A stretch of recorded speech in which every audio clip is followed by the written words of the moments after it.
No es la primera vez que se traduce la novela de Víctor Hugo, pero sí es la primera que se ha podido traducir investigando en fondos bibliotecarios que la digitalización de los libros y el acceso a formatos digitalizados a través de Internet ponen a disposición del traductor.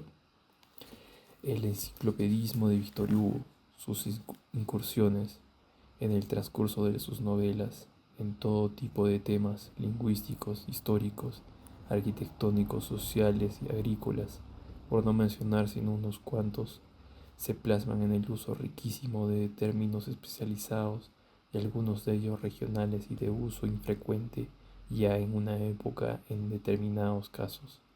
No es menor su uso de dichos, frases hechas, refranes y expresiones de jerga también locales en buen número de ocasiones. Abundan también las alusiones a acontecimientos contemporáneos, de algunos de los cuales no puede hallarse rastro o razón sino en prensa de la época. Acometer, pues, la traducción de Los Miserables exige no solo un conocimiento muy en profundidad de la lengua francesa, y muy especialmente de la lengua francesa del siglo XIX, sino también de los hábitos de la época y de la historia de la vida cotidiana de Francia en esos años, y exige en no menor grado la posibilidad de indagar a fondo en los campos ya citados, jergas, agricultura, arquitectura, arte de la guerra, etc. Esta posibilidad se ha vuelto prácticamente ilimitada para quien traduce en la actualidad. La digitalización de las obras de dominio público mediante la cual las bibliotecas del mundo ponen a disposición del traductor de forma inmediata ediciones originales, diccionarios de épocas pasadas, libros de crítica y estudios literarios y también colecciones de prensa, proporciona unas fuentes de información e indagación inconcebibles hasta hace poco y que, desde luego, tienen algo de milagroso. Es laboriosa, por más que apasionante, pero no imposible ya, la investigación minuciosa que requiere toda traducción, pero quizá en especial novelas como las de Hugo, el gigante prácticamente omnisciente en cuyas páginas suenan todos los registros de un órgano de titanes. A esta investigación hemos dedicado buena parte de los largos meses que han llegado a sumar años que ha durado la presente traducción de Los Miserables. Creemos, pues, que en lo referido a la terminología y el rigor del vocabulario y el rastreo de los objetos, costumbres y sucesos de la vida cotidiana, la presente traducción es la primera totalmente íntegra y fidedigna que se pone a disposición del lector de lengua castellana.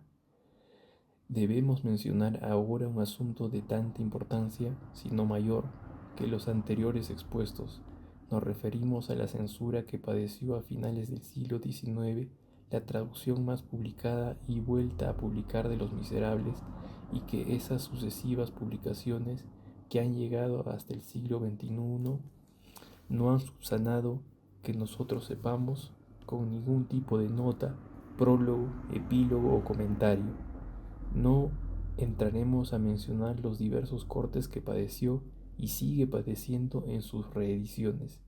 Esa versión castellana de las obras en las que ocasiones en que el censor le pareció que en algo faltaba el autor a la religión católica, porque hay algo más grave, que no es un corte o censura, sino lisa y llanamente supresión de algunos episodios que se sustituyeron por otros de índole totalmente opuesta, que modificaban en profundidad tanto la personalidad de los personajes cuanto la intención del novelista. Citemos, a título de ejemplo, la transformación del episodio de la muerte del convencional. Esta parte voy a eh, esquivarla o saltarla debido a que es un spoiler de la obra, ¿no? Pasamos al siguiente párrafo. No tienen estas líneas intención alguna de realizar una recensión de las anteriores traducciones de Los Miserables, y menos aún no poner en entredicho ninguna de ellas ni la ingente labor de sus autores, pero sí podemos afirmar que, por haberse realizado la presente versión en mejores, por no decir óptimas condiciones para la investigación y con una libertad que no existió en algunas épocas del pasado, es realmente una traducción que endereza unos cuantos entuertos y aporta algo nuevo que permitirá al lector en castellano una lectura más fiel y completa de la obra de Víctor Hugo. María Teresa Gallego Urrutia, en Madrid, a 25 de junio de 2013.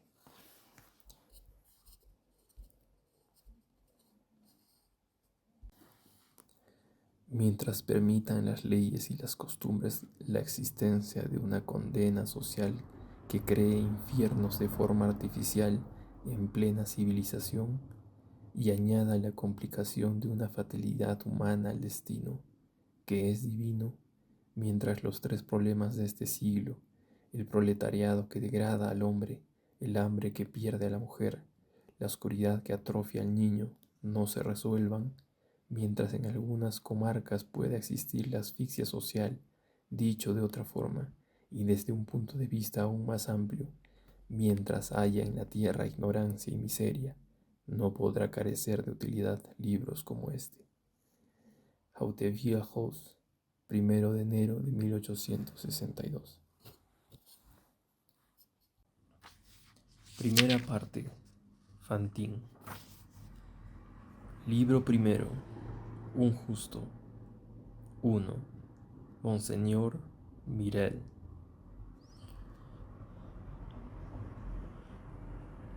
En 1815, Charles Franco Bienvenu Mirel era obispo de Durne. Era un anciano que rondaba los 65 años y llevaba a cargo de la diócesis de Durne desde 1806. Por más que se trate de un detalle sin relación alguna con el fondo propiamente dicho de lo que queremos relatar, no será quizá ocioso, aunque no fuera más que para no faltar en nada a la exactitud, que dejemos constancia aquí de los rumores y los dichos que acerca de él corrieron cuando llegó a la mencionada diócesis. Bien sea cierto, bien sea falso, lo que de los hombres se dice ocupa con frecuencia tanto espacio en sus vidas y sobre todo en sus destinos como aquello que hacen. Don Monseñor Milel era hijo de un consejero del Parlamento de Aix, nobleza de toga. Contaban de él que su padre, que lo destinaba a heredar su cargo, lo había casado a edad muy temprana, a los 18 o los 20 años, ateniéndose a una costumbre muy usual entre las familias de parlamentarios. Pese a dicho matrimonio, Charles Mirel había dado a lo que decían mucho que hablar. Era apuesto, aunque de corta estatura, elegante, encantador e ingenioso. Consagró por completo la primera parte de su existencia a la vida en sociedad y al galanteo.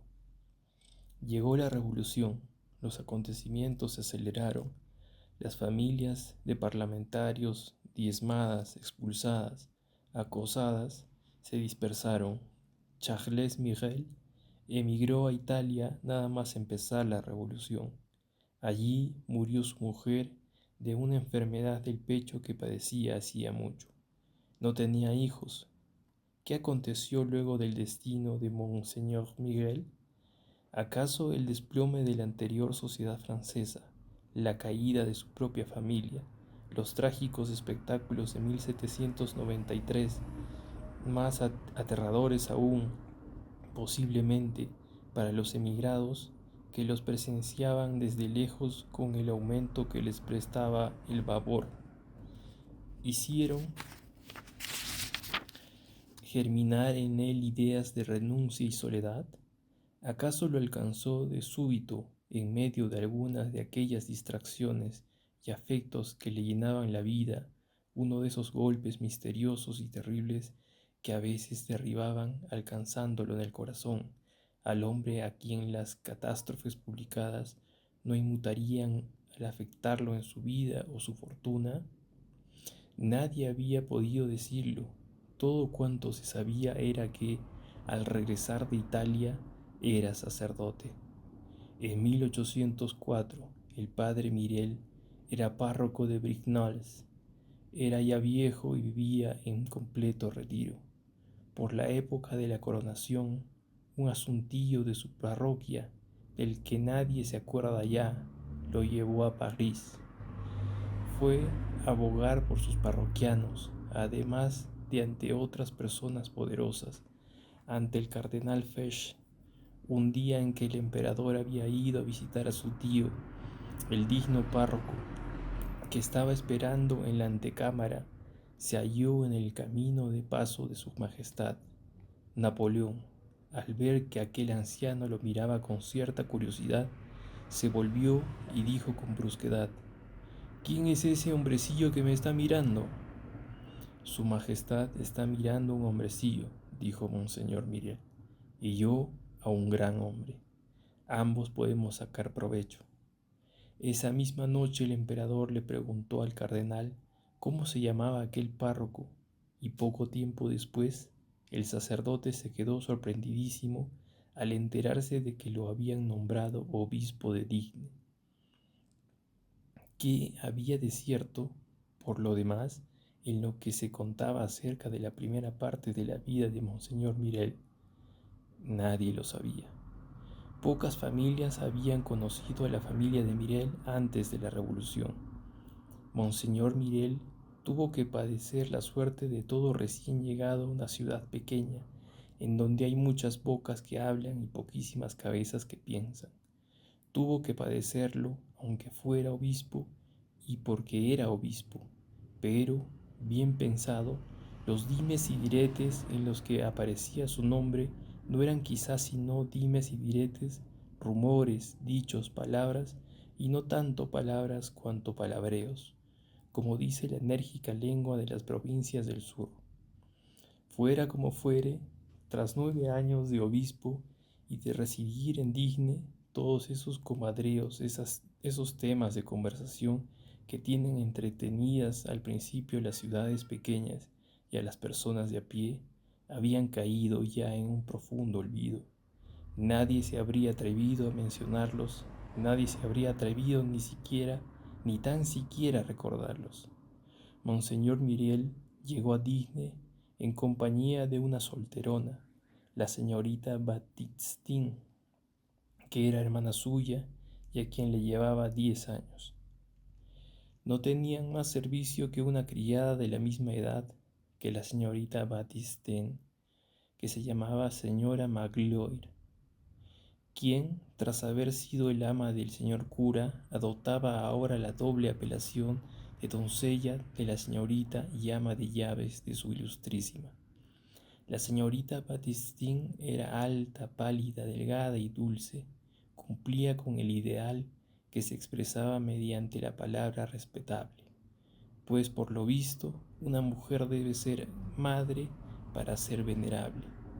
Nunca había sido guapa, su vida entera, que no había consistido sino en una secuencia de obras piadosas, había acabado por envolverla en una suerte de blancura y claridad, y, al envejecer, había adquirido eso que podrían llamarse la hermosura de la bondad. Si de joven fue flaca, en la madurez se convirtió en transparente, y entre aquella diafanidad se intuía al ángel. Era más aún que una virgen, una alma. Parecía hecha de sombra, apenas si tenía cuerpo bastante para que hubiera en él un sexo. Era una cantidad mínima de materia que contenía un resplandor, unos ojos grandes siempre bajos, un pretexto para que un alma se quedara en la tierra. La señora Magloire era una viejecilla pálida, gruesa, rechoncha, azacanada, siempre jadeante, en primer lugar por aquella actividad suya y en segundo por el asma. Cuando llegó Monseñor Mirel, lo acompañaron en su palacio episcopal con los honores que requerían los decretos imperiales, que sitúan al obispo inmediatamente después del mariscal de campo. El alcalde y el presidente le hicieron la primera visita, y él, por su parte, hizo la primera visita al general y al prefecto. Una vez acomodado, la ciudad esperó para ver a su obispo manos a la obra. 2. Monseñor Mirel se convierte en Monseñor Bienvenu. El Palacio Episcopal de Digne era un edificio continuo al hospital. El Palacio Episcopal era amplio y hermoso. Lo había construido en piedra a principios del siglo anterior Monseñor Henry Puget, doctor en teología por la Facultad de París y abad de Simor, que fue obispo en Digne en 1712. Aquel palacio era una auténtica mansión señorial. Todo era de aspecto grandioso: los aposentos del obispo, los salones, las estancias, el patio principal, anchuroso y con paseos porticados como era antaño uso en Florencia, y los jardines donde crecían árboles espléndidos. En el comedor, una galería larga y soberbia, cita en la planta baja y que daba a los jardines. Monseñor Henry Puget dio un almuerzo de gala el 29 de julio de 1714 a sus ilustrísimas Charles Brulard de Genlis, obispo y príncipe de Bembrun, Antoine de Gestringe, capuchino y obispo de Grasse, Philippe de Vendôme, prior mayor de Francia y abad de Saint-Honoré de la Grise, François de Berton de Crillon, obispo barón de Vence, César de Sabran de Forcalquier, obispo señor de Glandiev, Jean Soanen, sacerdote del oratorio y predicador ordinario del rey y obispo señor de Senés. Los retratos de aquellos siete reverendos personajes decoraban esa estancia, y aquella fecha memorable, 29 de julio de 1714, estaba grabada en letras de oro en una mesa de mármol blanco. El hospital era una casa estrecha y baja, de una sola planta y con un jardincillo. 3 días después de haber llegado, el obispo visitó el hospital. Al concluir la visita, pidió al director que tuviera bien ir a verlo a palacio. Señor director del hospital, le dijo, ¿cuántos enfermos tiene en este momento? 26, ilustrísima. Sí, esa es la cuenta que me salía a mí, dijo el obispo. Las camas, siguió diciendo el director, están muy juntas. Eso había notado. Las salas no son sino cuartos y cuesta ventilarlos. Eso me parece.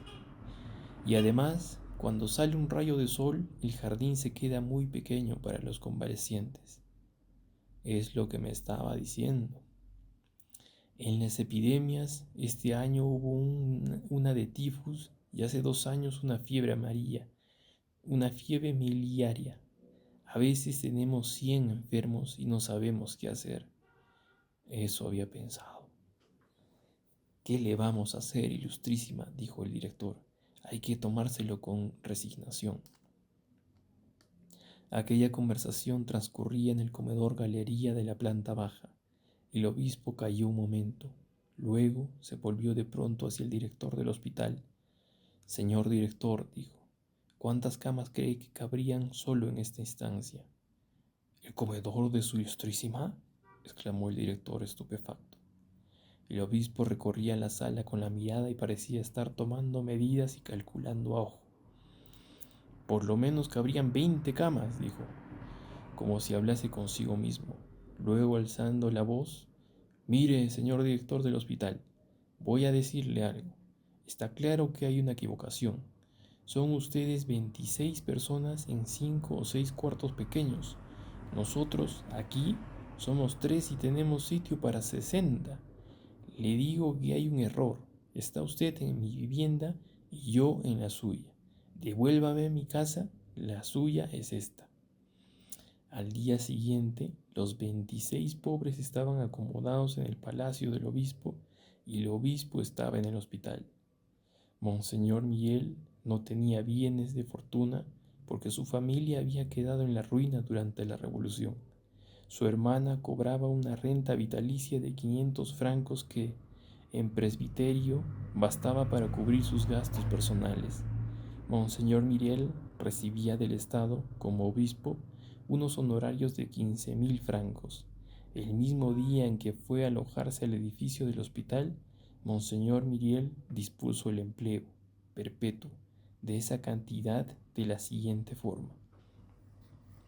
Reproducimos aquí una anotación de su puño y letra.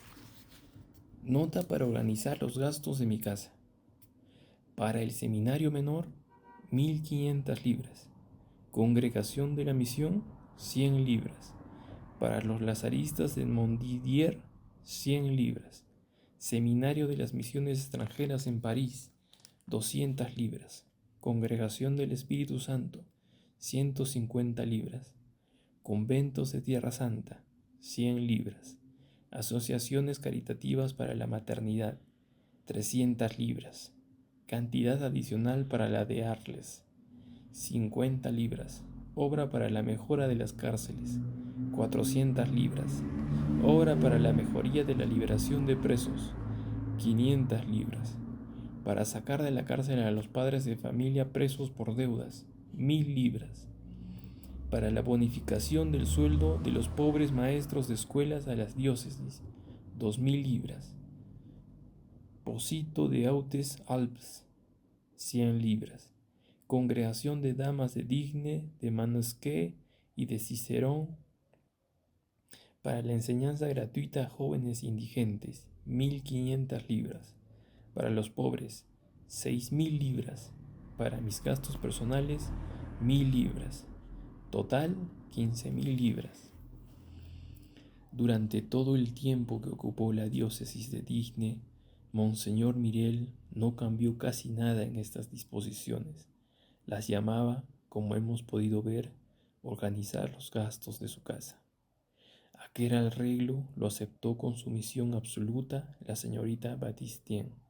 Para aquella santa mujer el prelado de Digne era a un tiempo hermano suyo y obispo suyo, amigo suyo según la naturaleza y superior suyo según la iglesia. Lo quería y lo veneraba sin más. Cuando él hablaba, aceptaba. Cuando él actuaba, se adhería. Solo la criada, la señorita Magloire, rezongó algo. El señor obispo, como hemos podido ver, solo había reservado para sí 1.000 libras, que, sumadas a la pensión de la señorita Baptistien, daban 1.500 francos anuales. Con esos 1.500 francos vivían las dos ancianas y el anciano. Y cuando algún párroco del pueblo venía a Digne, el señor obispo se las apañaba pese a todo para agasajarlo merced al estricto ahorro de la señora Magloire y la inteligente administración de la señorita Baptistien. Un día, cuando llevaba en Digne alrededor de 3 meses, dijo el obispo: «Con esto y con todo ando bastante apurado». «Ya lo creo», exclamó la señorita Magloire. «Monseñor, ni siquiera ha reclamado la renta que le debe al distrito para sus gastos de carroza en la ciudad y de giras por la diócesis. Antes era lo que se hacía con los obispos». «Caramba», dijo el obispo, «tiene razón, señorita Magloire», e hizo la reclamación. Poco tiempo después, el Consejo General tomó en consideración la petición aquella y le atribuyó una cantidad anual de 3.000 francos por el siguiente concepto: prestación al señor obispo para gastos de carroza, gastos de posta y gastos de giras pastorales. Dio esto mucho que protestar a la burguesía local, y con tal motivo un senador del imperio, ex miembro del Consejo de 500 y que estaba a favor del 18 brumario y disfrutaba de la espléndida dotación económica de su cargo en la ciudad de Digne, le escribió al ministro de Cultos, el señor Bigot de Préameru, una notita irritada y confidencial de la que tomamos estas líneas auténticas. ¿Gastos de carroza? ¿Y para qué en una ciudad de menos de 4.000 habitantes? ¿Gastos de posta y giras? ¿De entrada? ¿Por qué esas giras? Y a continuación, ¿cómo usar la posta en una comarca montañosa? No hay carretas, solo se circula a caballo. El mismísimo puente de Durance en Chanteau-Arnoux apenas si aguanta las carretas de bueyes. Esos sacerdotes son todos iguales, ávidos y ávaros. Este se las dio de hombre de bien cuando llegó. Ahora hace lo mismo que los demás. Necesita carroza y silla de posta. Necesita lujo como los obispos de antes. Ah, qué clerigalla esta. Señor conde, las cosas no irán bien hasta que el emperador nos libre de los meapilas. Abajo el papa. Los asuntos con Roma se estaban enredando. Y en lo que a mí se refiere, solo estoy a favor de César, etcétera, etcétera. En cambio, la señorita Magloire se alegró mucho. Bueno, le dijo a la señorita Batistin, Monseñor ha empezado por los demás, pero no le ha quedado más remedio que acabar por su propia persona. Ya ha cumplido con todas sus obras de caridad. Aquí llegan 3.000 libras para nosotros. Ya era hora. Esa misma noche el obispo puso por escrito y entregó a su hermana una nota que decía lo siguiente. Gastos de carroza. Para caldo de carne a los enfermos del hospital, 1.500 libras. Para la Sociedad Caritativa de Aix para la Maternidad, 250 libras. Para la Sociedad Caritativa de Draguignan para la Maternidad, 250 libras. Para los niños expósitos, 500 libras. Para los huérfanos, 500 libras. Total, 3.000 libras. Tales eran los presupuestos que hacía Monseñor Mirel en cuanto a los ingresos eventuales del obispado, traslado de amonestaciones, dispensas, agua de socorro, predicaciones, bendiciones de iglesias o capillas, bodas, etc. El obispo se los cobraba a los ricos con tanto más rigor cuanto se los regalaba a los pobres. Al cabo de poco tiempo empezaron a llegar los donativos. Los que tenían y los que carecían llamaban a la puerta del Monseñor Mirel. Unos venían a buscar una limosna que los otros venían a depositar. El obispo se convirtió en menos de un año en un tesorero de todas las buenas obras y en el cajero de todos los desvalíos. Pasaban por sus manos cantidades considerables, pero nadie consiguió que cambiase ni un ápice su forma de vivir, ni que añadiera el menor gasto superfluo a sus gastos indispensables. Antes bien, como siempre, hay más miseria abajo de fraternidad arriba, todo lo daba. Como quien dice, antes de recibirlo, era como habla en una tierra seca, por más dinero que recibiera, nunca tenía dinero, y entonces se quedaba él sin nada. Como era costumbre para los obispos citasen sus nombres de pila al principio de sus exhortaciones y sus cartas pastorales, las personas humildes de la comarca habían escogido por algo así como un instinto afectuoso de entre los apelativos del obispo el que para ellos quería decir algo, y solo lo llamaban Monseñor Bienvenu. Haremos como ellas y así lo llamaremos llegado el caso. Por lo demás, era un hombre que le agradaba. Era un nombre que le agradaba. Me gusta ese nombre, decía. Bienvenu, enmienda Monseñor.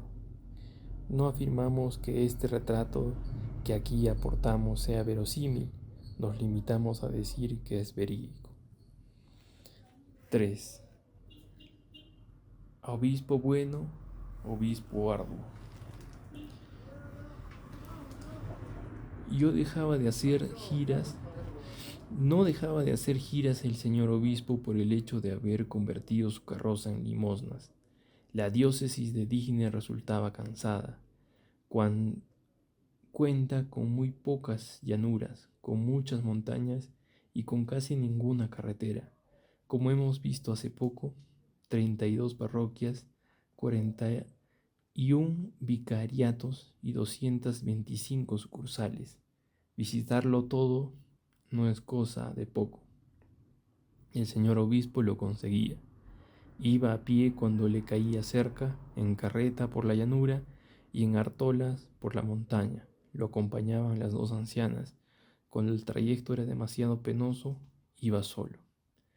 Llegó un día a Senés, que es una antigua ciudad episcopal, al, a lomos de un burro. Su bolsa, muy vacía por entonces, no le permitía otra forma de viajar. El alcalde de la ciudad fue a recibirlo a la puerta del obispado y lo miraba apearse del burro con ojos escandalizados. Unos cuantos vecinos acomodados se reían en torno. «Señor alcalde», le dijo el obispo, «y señores vecinos, ya veo que los escandaliza. ¿Les parece que peca de orgulloso un pobre cura que va subido en la misma montura que Jesucristo? Puedo asegurarles que si lo he hecho ha sido por necesidad, no por vanidad. En aquellas giras era indulgente y dulce, y, más que predicar, charlaba. No colocaba nunca virtud alguna en una meseta inaccesible. Nunca eran rebuscados ni sus razonamientos ni sus modelos. A los vecinos de una comarca les ponía de ejemplo a los de la comarca de al lado. En los cantones donde eran duros de corazón con los necesitados, decía: «Fijaos en los de Briançon. Les han concedido a los indigentes, las viudas y los huérfanos el derecho de segar sus prados 3 días antes que los demás. Les vuelven a construir gratis las casas cuando se caen en ruinas, y por eso es una comarca bendita de Dios. En todo un siglo de 100 años no ha habido ni un asesino». En los pueblos avariciosos para las ganancias y la siega, decía: «Fijaos en los de Embrun. Si un padre de familia en tiempos de siega tiene a los hijos sirviendo al ejército y a las hijas sirviendo en la ciudad y se halla enfermo e impedido, el párroco encarece su caso en el sermón, y el domingo a la salida de la misa, todas las personas de la aldea, hombres, mujeres y niños, van al campo del pobre hombre a segar y llevan la paja y el grano al granero. A las familias enemistadas por cuestiones de dinero y herencias les decía: fijaos en los montañeses de Boluy, una comarca tan agreste, en 50 años no se oye ni una vez un ruiseñor. Pues cuando muere un padre de familia, los hijos se van a buscar fortuna y les dejan los bienes a las hijas para que puedan encontrar marido. En los cantones donde gustan de los pleitos y los granjeros se dejan el dinero en papel sellado, decía: fijaos en esos buenos labriegos del valle de Queirás. Viven allí 3000 almas. Dios mío, si es como una república pequeño. Y no saben que es ni un juez ni un alguacil. Todo lo hace el alcalde, reparte los impuestos, graba a todos y cada uno a conciencia. Ejerce de juez gratis en las discrepancias, reparte los patrimonios sin pedir honorarios, dicta sentencias sin gastos y lo obedecen porque es un hombre justo entre hombres sencillos. En los pueblos en que se encontraba, como no había maestro de escuela, volvía a citar a los vecinos de Queirás. «¿Sabéis lo que hacen?», decía. Como una zona pequeña de 12 o 15 hogares no siempre puede dar de comer a un magíster, tienen maestros que cobran de todo el valle y van de pueblo en pueblo, pasan 8 días acá y 10 allá y dan clase. Esos magísteres van a las ferias y allí los he visto. Se los reconoce por las plumas de escribir que llevan en la cinta del sombrero. Los que enseñan nada más leer llevan solo una pluma, y los que enseñan a escribir y a hacer cuentas llevan 2. Los que enseñan a leer, a hacer cuentas y latín llevan 3. Esos son grandes sabios. Pero qué vergüenza ser ignorantes, haced como la gente de Queirás». Y así hablaba, serio y paternal, y a falta de ejemplos se inventaba parábolas. Iba derecho al grano con pocas frases y muchas imágenes, es decir, con la mismísima elocuencia de Jesucristo, convencido y persuasivo. 4. las obras acordes con las palabras. Era de conversación afable y jovial. Se ponía a la altura de las dos ancianas que se pasaban la vida a su lado. Cuando reía, era con la risa de un colegial. La señora Magloire gustaba de llamarlo su grandeza. Un día se levantó del sillón y fue a las estanterías a buscar un libro. El libro estaba en una de las baldas de arriba. Como el obispo era bastante bajo, no llegaba. Señora Magloire, dijo, tráigame una silla. Mi grandeza no alcanza esa balda.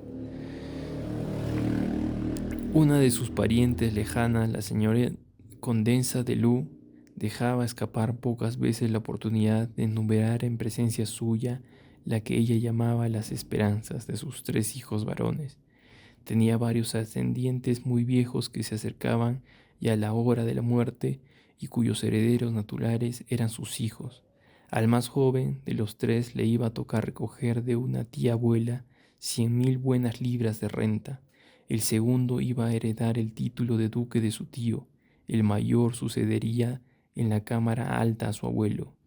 El obispo solía escuchar sin decir nada esas inocentes y disculpables exhibiciones maternas. En una ocasión, no obstante, parecía más pensativo que de costumbre.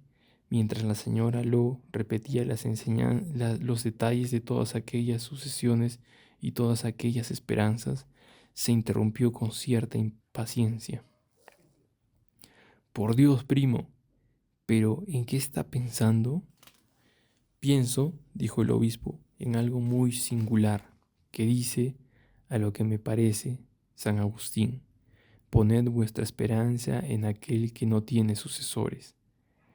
En otra ocasión, al recibir una participación de defunción de un noble de la comarca, en la que ocupaban una página muy larga no solo las dignidades del difunto, sino todos los cargos feudales y los títulos nobiliarios de todos sus parientes, exclamó: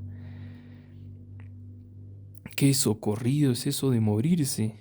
¡Qué admirable carga de títulos le echamos a las espaldas tan alegremente a la muerte! ¡Y qué ingeniosos tienen que ser los hombres para poner de esta forma la tumba al servicio de la vanidad! Cuando venía a cuento, se burlaba con una benignidad en la que casi siempre había un fondo serio. En una temporada de Cuaresma vino a Digne un vicario joven y predicó en la catedral. Fue bastante elocuente. El tema de su sermón era la caridad. Animó a los ricos a que dieran a los indigentes para no ir al infierno, que describió de forma tan espantosa cuando le fue dado, y para ganarse el cielo, que pintó deseable y delicioso. Había entre los oyentes un comerciante rico y ya retirado, un tanto usurero, que se llamaba Yeborat, y había ganado 2 millones fabricando paños vastos, sargas, quinetes. El señor Yeborat no había dado limosna en la vida a ningún pobre. A partir de ese sermón, todos notaron que les daba todos los domingos 5 céntimos a las mendigas ancianas del pórtico de la catedral. Se los repartía entre 6. Un día el obispo lo vio entregando a esa obra de caridad y le dijo a su hermana sonriendo: ahí está el señor Gemborat, comprándose 5 céntimos de paraíso. Cuando de caridad se trataba, ni siquiera una negativa lo echaba para atrás, y se le ocurrían en esos casos frases que hacían pensar. Una vez en que estaba pidiendo para los pobres en un salón de la ciudad, estaba presente el marqués de Champentierce, viejo, rico y avaro, y que además se las apañaba para ser al tiempo ultramonárquico, ultravolteriano. Es una modalidad que se ha dado. Cuando el obispo llegó a él, le tocó el brazo. Señor marqués, tiene que darme algo. El señor marqués se volvió y contestó muy seco: Ilustrísima, yo tengo mis pobres. Démelos, dijo el obispo.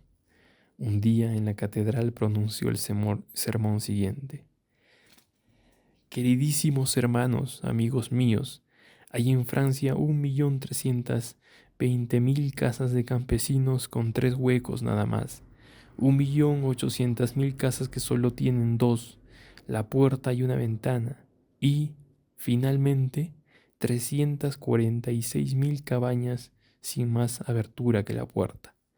Y eso porque existe algo que se llama el impuesto de puertas y ventanas. Metedme a infelices familias y ancianas, a niños en esas viviendas, e imaginaos qué fiebres y qué enfermedades. Por desgracia, Dios les da el aire a los hombres, pero la ley se los vende. No acuso la ley, pero bendigo a Dios.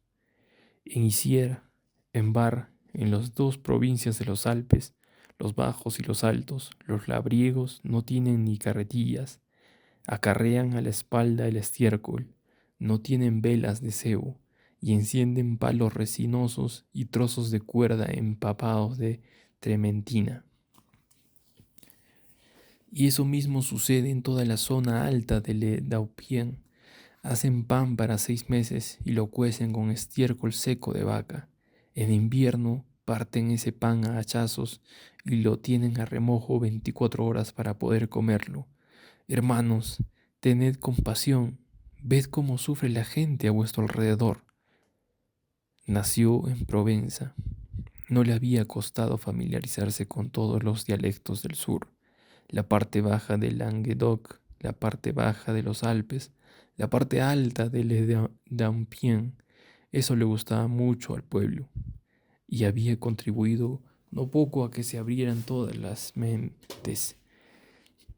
Estaba en las chozas, en las montañas igual que en su casa. Sabía decir las cosas más grandes en las lenguas más vulgares. Como hablaba todas las lenguas, entraba en todas las almas. Por lo demás, se portaba igual con la gente de mundo que con la gente del pueblo. No condenaba nada a la ligera ni sin tener en cuenta las circunstancias. Decía, veamos qué camino ha recorrido el pecado. Por ser, como decía, sonriendo de sí mismo, un ex pecador, no se daba en él ninguno de los accidentes abruptos del rigorismo y profesaba, sin tapujos y ante el ceño fruncido de los virtuosos feroces, una doctrina que se podía resumir más o menos de la siguiente forma. El hombre lleva a cuestas el lastre de la carne, que es a la vez carga y tentación, la va arrastrando y cede a ella. Tiene que vigilarla, que sofrenarla, que reprimirla y no debe obedecerla sino en último extremo. En esa obediencia todavía puede haber culpa, pero la culpa que se comete así es venial, es una caída, pero una caída de rodillas, que puede acabar en oración. Ser un santo es una excepción, ser un justo es la regla. Equivocaos, desfalleced, pecad, pero sed justos. Cometer la menor cantidad de pecados posibles es la ley del hombre. No cometer ninguno es el sueño del ángel. Todo lo terrenal está sometido al pecado. El pecado es una gravitación. Cuando veía que la gente alzaba la voz y se indignaba enseguida, decía sonriendo, yo diría que estamos ante una gravísima falta que todo el mundo comete. Ya estamos con las hipocresías escandalizadas a las que les falta tiempo para protestar y ponerse a buen recaudo. Era indulgente con las mujeres y con los pobres que cargaban con el peso de la sociedad humana. Decía, de las culpas de las mujeres, de los niños, de los criados, de los débiles y de los ignorantes, tienen la culpa los maridos, los padres, los amos, los fuertes, los ricos y los sabios. Decía también, a los ignorantes, enseñarles todo cuanto podáis. La sociedad es culpable por no dar instrucción gratuita. Carga con la responsabilidad de la oscuridad que causa. Si hay un alma llena de sombra, allí ocurre el pecado. El culpable no es quien comete el pecado, sino el que causa la oscuridad. Tenía, como vemos, una forma rara y personal de opinar. Sospecho que la había sacado del Evangelio. Oyó hablar un día en un salón de un juicio por el criminal que estaban instruyendo e iba a celebrarse. Un hombre mísero, por amor a una mujer y al hijo que le había dado, Fabricó moneda falsa al verse sin más recursos. A la sazón, falsificar moneda se castigaba aún con la pena de muerte. Detuvieron a la mujer cuando intentaba pasar la primera moneda falsa que había hecho el hombre. La había cogido, pero solo tenían pruebas contra ella. Solo ella podía culpar a su amante y al confesar, acarrear su pérdida. Se negó. Insistieron. Se empecinó en la negativa. En esas estaban cuando al fiscal del reino se le ocurrió una idea. Inventó una infidelidad del amante y consiguió con fragmentos de cartas hábilmente presentados convencer a la desdichada de que tenía una rival y de que aquel hombre la engañaba. Entonces, fuera de sí por los celos, denunció a su amante, lo confesó todo, aportó pruebas de todo. El hombre estaba perdido. Iban a juzgarlo poco después en Aix, junto con su cómplice. Se comentaba el suceso y todo el mundo se hacía lenguas de la habilidad del magistrado. Al meter en la lisa los celos, había sacado justicia de la venganza. El obispo lo escuchaba todo en silencio. Al acabar preguntó: ¿dónde van a juzgar a ese hombre y esa mujer? En el tribunal de lo criminal. ¿Y dónde van a juzgar al señor fiscal del reino? Siguió preguntando. Sucedió en Digne un caso trágico. Condenaron a un hombre y a una mujer por asesinato. Era un desventurado, ni muy instruido ni muy ignorante, que había sido titiritero de las ferias y escribano. El juicio dio mucho de qué hablar en la ciudad. La víspera del día fijado para la ejecución, el capellán de la cárcel cayó enfermo.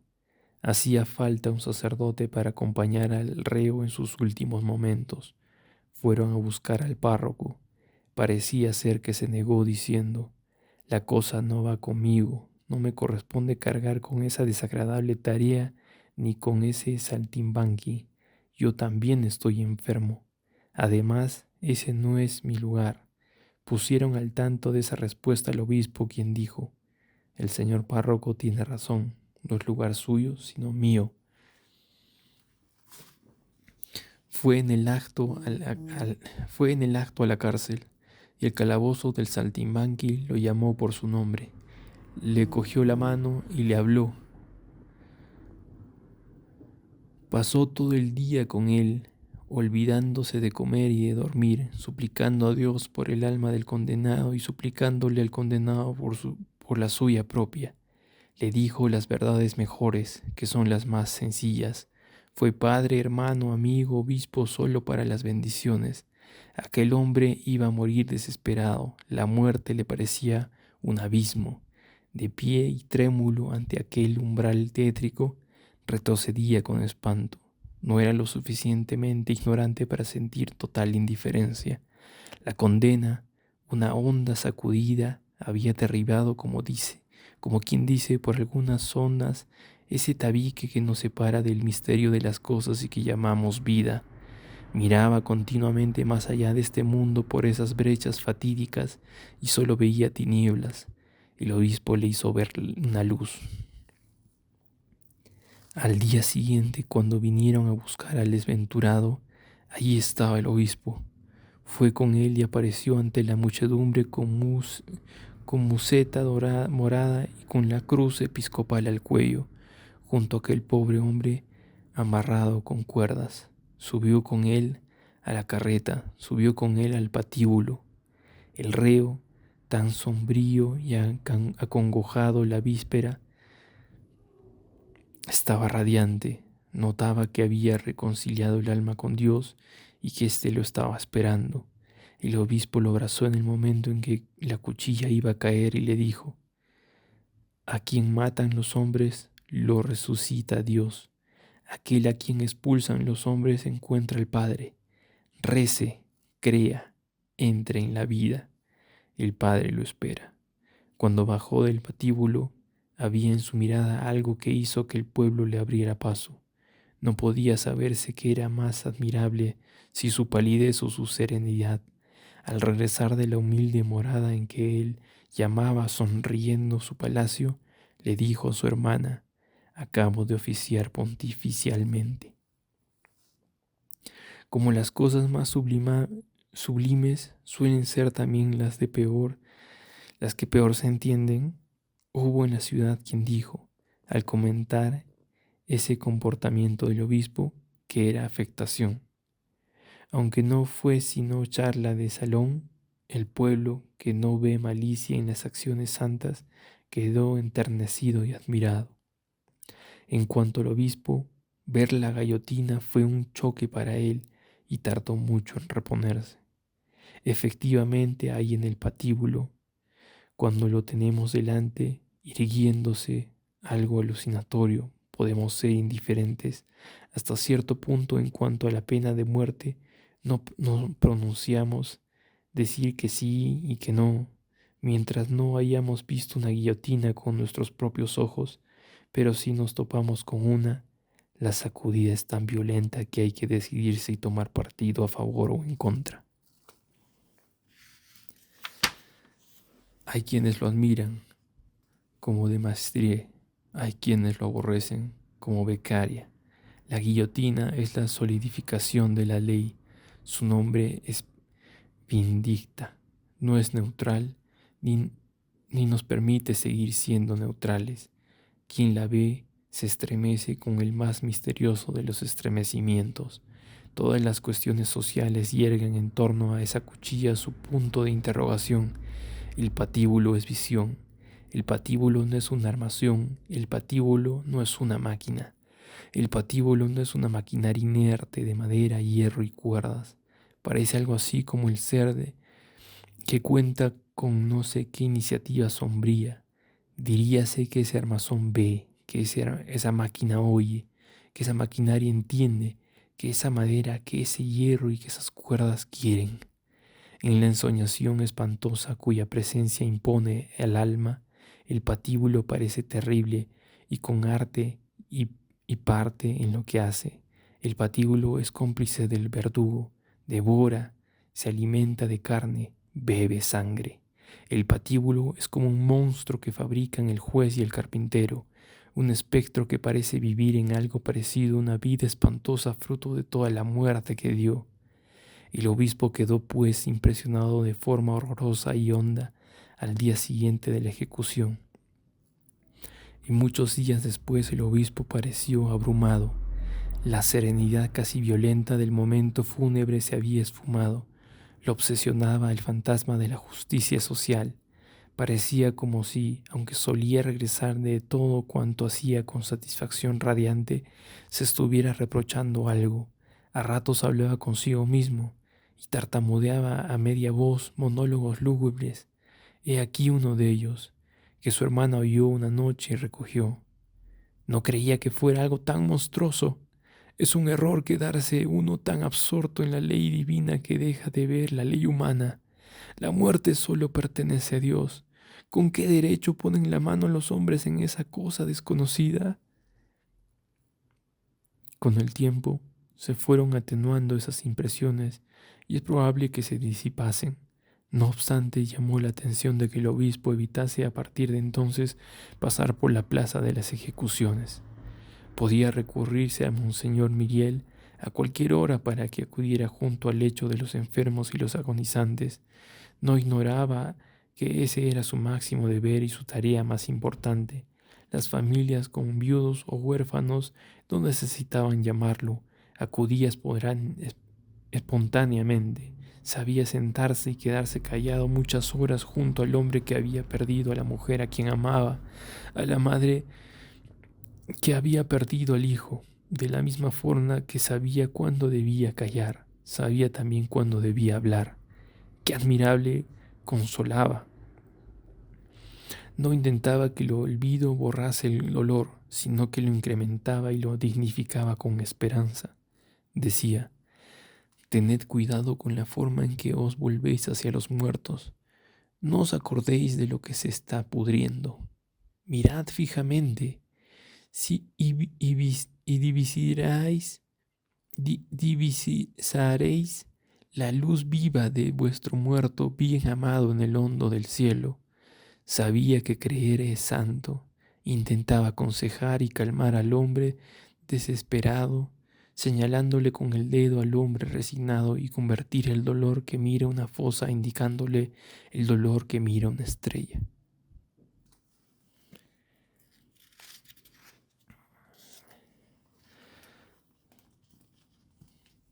Bueno, aquí concluimos la primera parte de lectura